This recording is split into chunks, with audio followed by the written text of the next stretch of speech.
Ah là, c'est sûr. Entre votre épargne et vous envoyer au front, ils sont tous d'accord. Je parle tous, les hommes politiques et les femmes politiques. Hein. On va pas mégenrer les gens. Non, c'est plus des hommes politiques aujourd'hui. Hein. Il y a des femmes, des hommes, des machins, des trucs, des bidules, des intersexes. Qu'est-ce qu'on sait? Même des animaux. Oui, il y a des chiens aussi qui votent des fois. Si on a vu ça. Mais là, de tous les bords politiques, on a vu Sarah Knafo, on a vu le LFI, tout le monde. Non, mais il faut taxer l'épargne des Français. Sandrine Rousseau l'avait déjà dit bien avant le machin de la défense. Elle avait vendu la mèche, hein. Rappelez-vous, on l'avait traité sur la chaîne. Et bien maintenant, au-delà de te taxer ton épargne, on va aussi, instaurer un service militaire. Bah oui, pourquoi pas. C'est pas cher, c'est toi qui payes. Avec ton argent, ton service militaire, bah oui, c'est, on t'a pris pour la défense. On va te prendre toi aussi. Tu n'auras plus rien. Tu seras heureux. Je suis sûr que ceux qui votent RN, là, sont en train de se dire, mais qu'est-ce qu'on a branlé? Hein, comme ceux qui votent les filles. En ce moment, là, ça doit être, ça doit tourner sec. Finalement, est-ce que c'est pas ceux qui ne votent pas qui ont raison depuis le début, hein? Ah? Vous avez fait une vidéo là-dessus, hein. Pourquoi je ne votais pas? Alerte info, Sébastien Chenu, Rassemblement National, suggère l'instauration d'un service militaire obligatoire d'au moins 3 mois, ouvrant la voie à l'intégration dans l'armée régulière ou la réserve. Alors, t'es prêt à être réserviste? Ils veulent tous qu'on aille se faire plomber pour leurs intérêts. Et ça, c'est très intéressant. C'est pour leurs intérêts. Eux, ils vont faire le service militaire? Ben non, qu'est-ce que tu crois? Leurs enfants vont faire le service militaire? Mais non, qu'est-ce que tu crois? Attendez, je vous mets le son.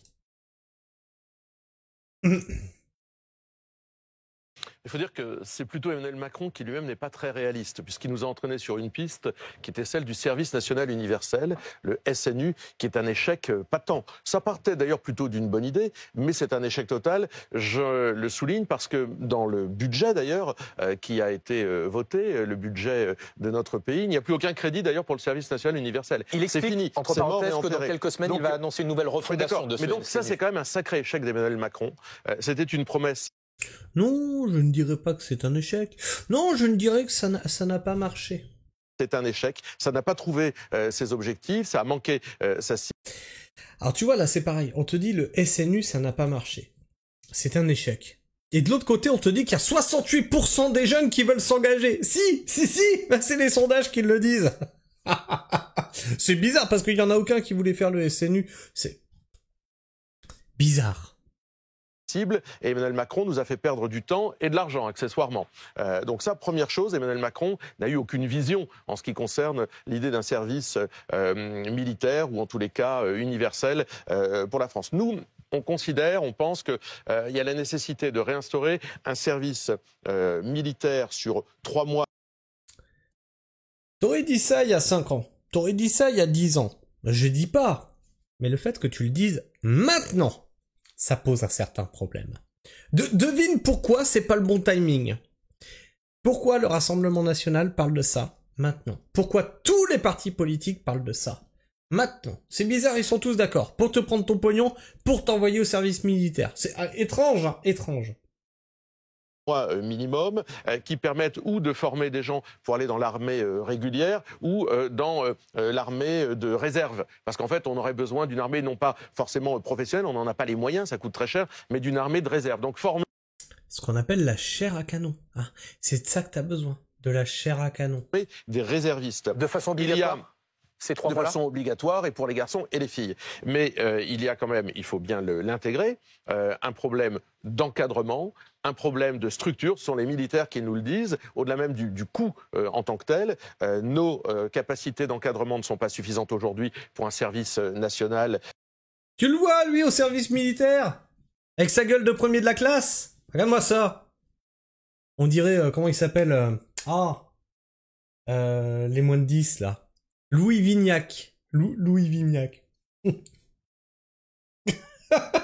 Sérieux, il a la même moue. qui pourra être plus long, nos capacités financières, nos moyens, nos capacités d'accueil aussi de ces jeunes appelés ne sont pas aujourd'hui au niveau auquel ils devraient être. Et c'est vrai qu'on aurait préféré que ce gouvernement prépare l'idée d'un service qui fasse naître des réservistes ou des futurs réservistes en mettant doubler la réserve, en place. Le chef de l'État. D'accord, il veut faire ça. Enfin, il voulait faire le SNU, il nous a fait perdre 7 ans. Maintenant, il veut faire autre chose. Nous, avec Marine Le Pen, depuis longtemps, nous disons un service qui serait de 3 mois minimum pour les garçons. Bah ferme ta gueule. Ferme ta gueule. Pourquoi tu la ramènes maintenant là-dessus? Alors attendez, je vais revenir sur lui. Cette tête de premier de la classe. Bougez pas. Je vais vous chercher Louis Vignac. Si vous connaissez Greg Guillotin, vous devez savoir de qui je parle. Voilà. Ouais, clairement. Clairement. Ah mince. Il faut une en meilleure définition. Là. Tac. Ouvrir l'image dans un nouvel onglet. Allez, mettre l'un à côté de l'autre. Louis Vignac, notre premier de la classe. Louis Vignac, le premier de la classe.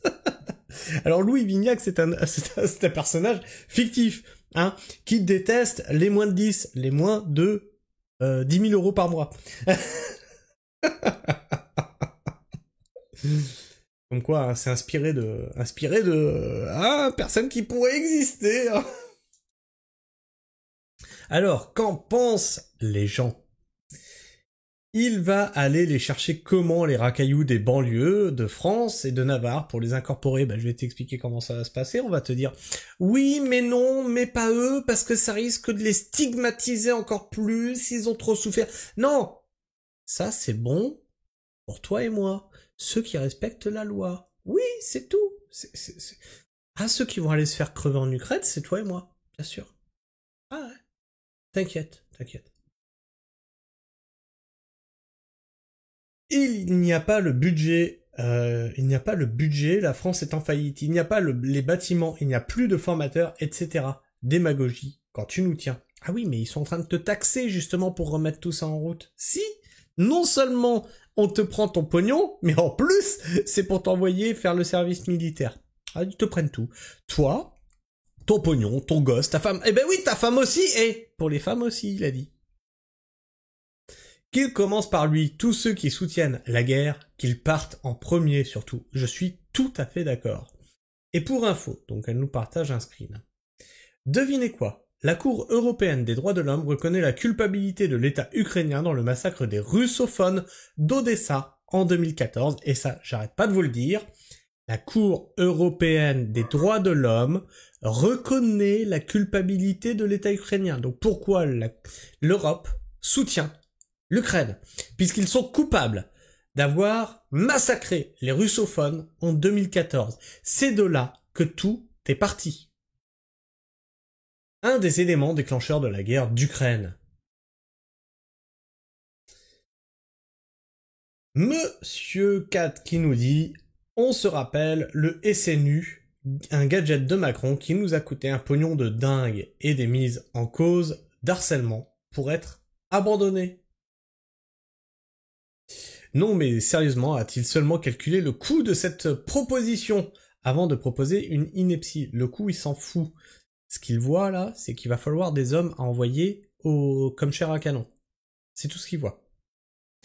Le service militaire existait à l'époque, il y a 40 ans. Et c'était pas pour envoyer les jeunes à la guerre, hein. Ce n'est pas forcément... Oui. Mais c'est tout le problème. C'est ce que je te dis, s'il avait dit ça il y a 5 ans, s'il avait dit ça il y a 10 ans, s'il avait dit ça même il y a 3 ans, pas de problème.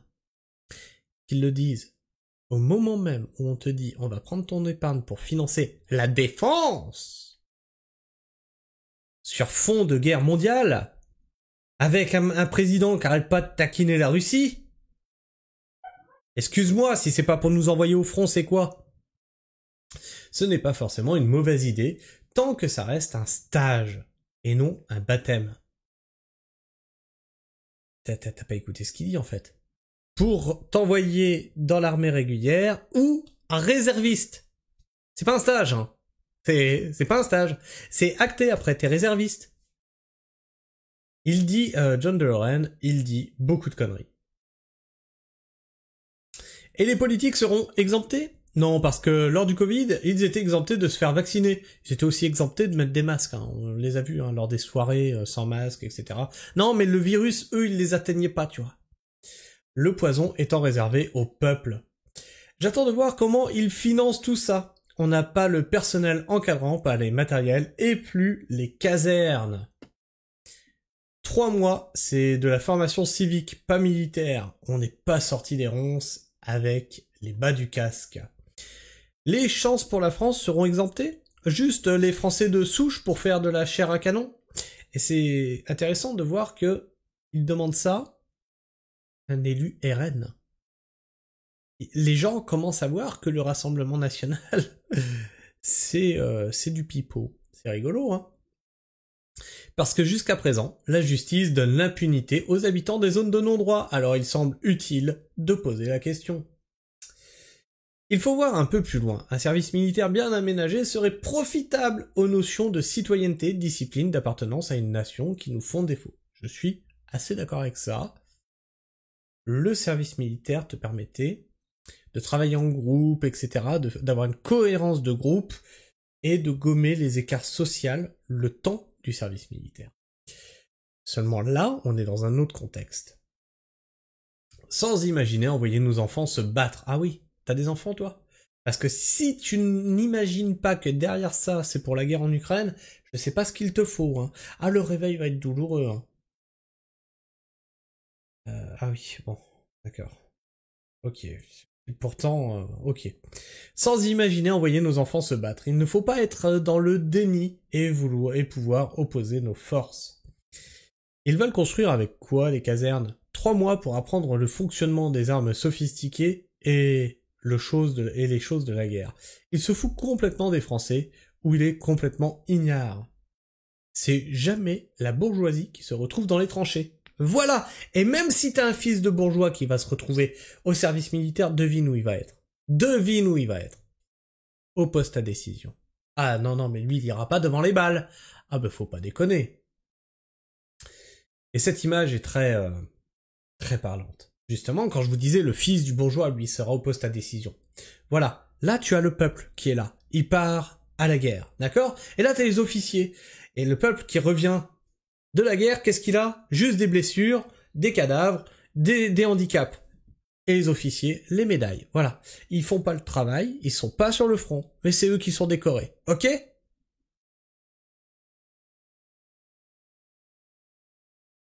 Il y en a marre. Il y en a marre qu'on nous prenne pour des pigeons. Et il y en a beaucoup, vous avez vu dans les commentaires, qui, visiblement, ne veulent pas ouvrir les yeux.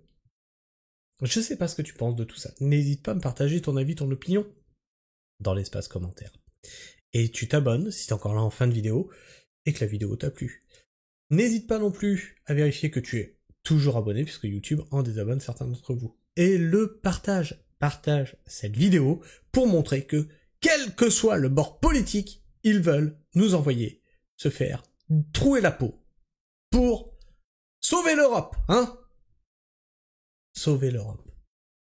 Il n'y a aucun risque. Puis tu peux liker cette vidéo, bah, déjà ça m'encourage à continuer ce que je fais sur cette chaîne, parce que les infos qui me dépitent, j'en vois passer, mais t'as pas idée. J'en traite que 30%. Et ça permet aussi de rendre cette vidéo plus visible dans les algorithmes que sont YouTube. Sur ce, moi, je vous fais la bise, prenez soin du sol, et restez pragmatiques. Ciao.